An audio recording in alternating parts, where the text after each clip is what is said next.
Ahoj, zdravím vás z nového videa.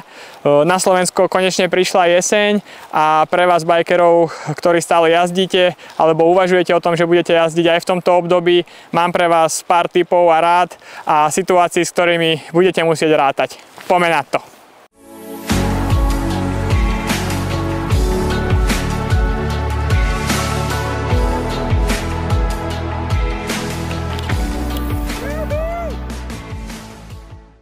Video o tom, aké výhody jazdenie na jeseň alebo v jesennom období prináša, už sme robili, ale čo má svoje výhody, má aj svoje nevýhody, respektíve na jeseň sa bikery dostanú do rôznych iných situácií, do ktorých sa v lete nedostanú a poďme si ich trošku zhrnúť a pokúsim sa vás týmto spôsobom na ne pripraviť. Prvá vec, s ktorou musíte rátať je, že sa bude šmýkať.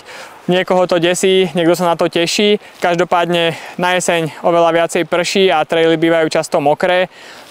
Výhoda je v tom, že býva mäkší podklad a trošku zábavnejší, lebo sa nám gumy zarývajú do zeme. Nevýhoda je, že často je to až príliš a trail je mokrý alebo slizký, všetky korene šmykajú trošku viacej a technické úseky sú o to náročnejšie. Takže sa na to musíte psychicky pripraviť, že možno pôjdete váš obľúbený trail o niečo pomalšie, alebo to bude o niečo náročnejšie, ale vravím, je to zábavné a je to výborný tréning a trošku vás to vyškolí. Čo vie tomuto pomôcť? Trošku nižšie tlaky v plášťoch, trochu väčší dezén a prípadne jemnejšie narábať s brzdami. To už som vás učil. Druhá vec, s ktorou musíte rátať je, že pravdepodobne budete veľa času tráviť umývaním a čistením, niekedy možno viac ako samotným jazdením. Najmä ľudia, ktorí majú bicykel doma a musia ho mať totálne čistý, tak to umývanie je naozaj veľmi časté, ale ja takisto bicykel mám síce v garáži alebo v pivnici, ale takisto musí byť reprezentatívny, musí fungovať, takže veľa umývania, veľa starania sa o bicykel a hovorím aj niekedy len hodinové jazdenie vedie k minimálne k hodinovému umývaniu a servisovaniu, ale ja mám podklad na jeseň rád a rozhodne to stojí za to. Tretia vec súvisí so svetlom a s posunom času, ktorý bol prednedávnom, že času po práci na jazdenie je oveľa menej, takže musíš byť naozaj rýchly a je dosť možné, že sa domov budeš vrácať za tmy, respektíve za šera, kedy na traili už toho moc nevidno, takže naozaj toho času na jazdenie je o to menej, jedine sa dostať cez víkendy, ale cez týždeň je to naozaj ťažšie. Takisto je možnosť jazdiť so svetlami. Veľa ľudí to v súčasnosti praktizuje a stále ich pribúda viac a viac. Rozmýšľam nad tým aj ja. Takže svetlo na rajdy, svetlo na prilbu. A dá sa jazdiť aj takýmto spôsobom, pokiaľ máte dostatočne výkonné svetlá. Vraj je to ako cez deň. Vyskúšam a dám vám vedieť. Takže to je ono, menej času, musíte byť rýchlejší alebo mať rýchlejšiu mašinu. Ďalšia dôležitá vec, správne oblečenie.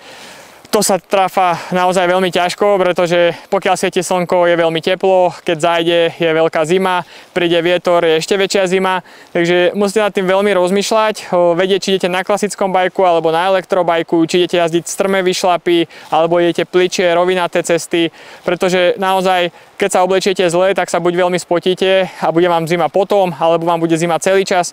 Takže naozaj treba to vyskúšať. Veľmi dobré odporúčania od ľudí sú jazdiť vo viacerých tenkých vrstvách, ako napríklad v jednej paperovej bunde.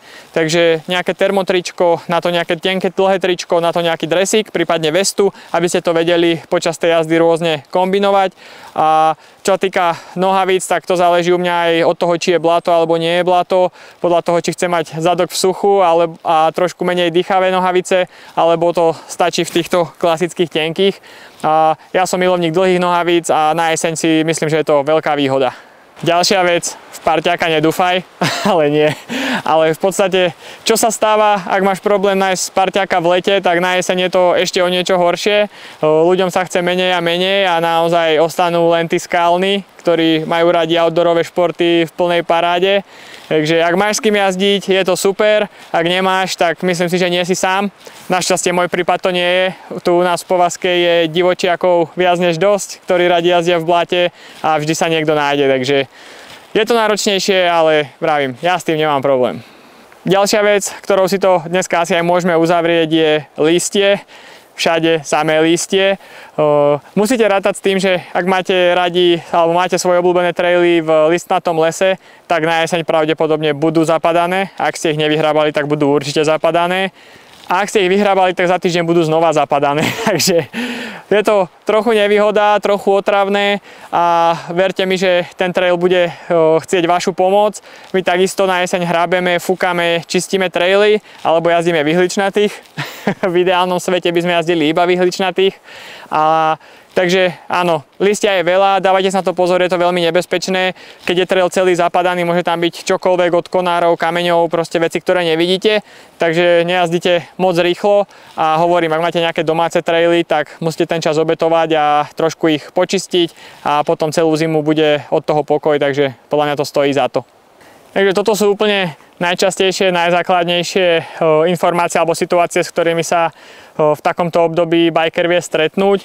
Ak vás jazdenie v tomto období až tak nebaví, myslíte na to, že je to aj veľmi dobré obdobie na údržbu trailov. Zem trošku zmekne, takže sa z nej dá niečo vytvarovať, niečo opraviť a postaviť niečo nové.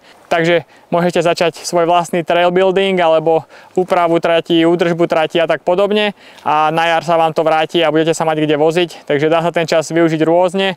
Ja osobne som fanda stále jazdenia, dúfam, že až kým nenasneží a vlastne aj potom.